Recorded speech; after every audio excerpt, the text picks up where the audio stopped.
So now that game one of the NBA Finals over, let's talk about it because this was a very interesting game, and a lot of stuff went wrong, and a lot of stuff we gotta talk about. So man, as always, drop a like, subscribe, leave a comment, and let's just hop straight into it.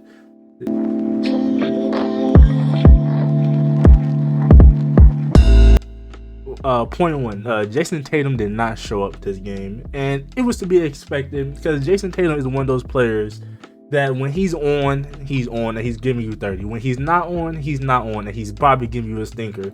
And for the past two series that the Celtics have played against the Heat and the series before that, he's had some stinker games. I think it was game 3 of the second round that he didn't perform well, and then it was also game 3 versus the Heat where he didn't perform well. And so like it was kind of expected for JT to have like a stinker game. I just didn't expect it to be game 1 of the series, but him not showing up is like something that, like I said, not to be expected. But Derek White showed up, and Jaylen Brown, who's usually, I would say, is the more consistent player out to, if we're being real here.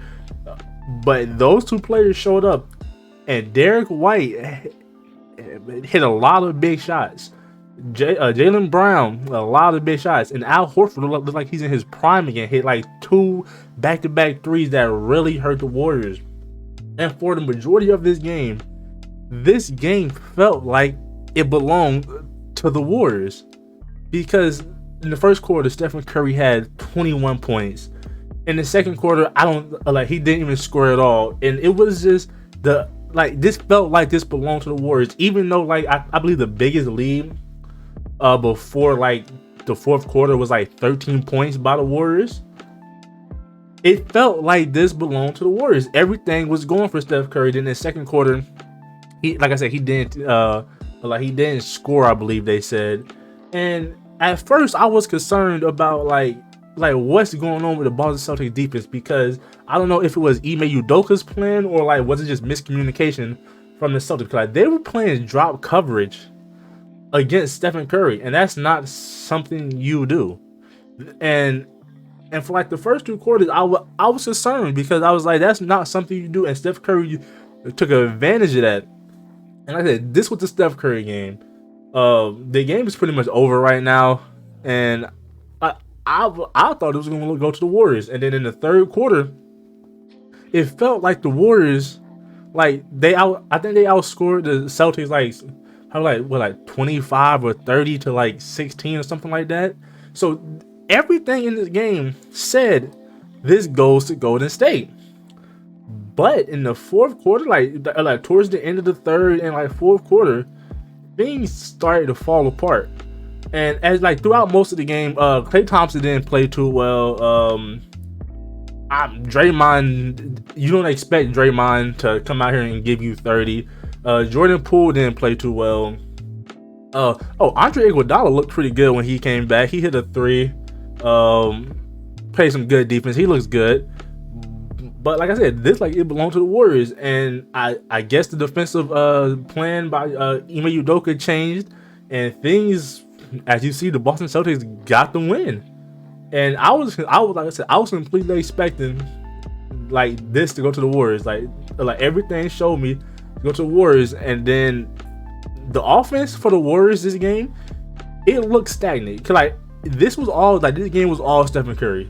If Stephen Curry wasn't scoring the ball, there was no offense. there literally was no offense. Klay wasn't giving you pretty much anything. Klay hit a couple good shots, but he wasn't really giving you too much. And Jordan Poole is a person you expect to come off the bench and give you those 20 points. When Stephen Curry didn't have the ball in his hand or wasn't on the court, the Warriors offense was absolutely nothing. Now credit the Boston Celtics changed their defensive plan, and I guess that was for the reason why. But things have to change in game 2 if the Warriors don't want this to happen again. Now I was gonna say the Boston Celtics have never lost 2 games back to back. Cause I thought they were gonna lose this game, so I was gonna say that's something to be on the lookout for. But then again, the Warriors have always like it's been going around the internet. Everybody's been hyping it up, but ever since the Draymond, Clay, and Steph era, they have never they've always won a road game. So that's something that they could bounce back with. But I'm expecting a lot of things to change going into game 2. Hopefully Clay and Jordan Poole could be more productive, because that was really the main reason that they lost the game. Because it's just if it wasn't Stephen Curry, then it was nobody. It was literally nobody. Kevon Looney played really good. I'm gonna give him that. But everybody else, it was nothing. It was literally nothing. So yeah, this is I'm still watching right here, but yeah, because it's 10 seconds left. But man, a lot of things have to change. And Jason Tatum, like I said, back to Jason Tatum having that stinker, it was bound to happen. He tends to have a stinker every series.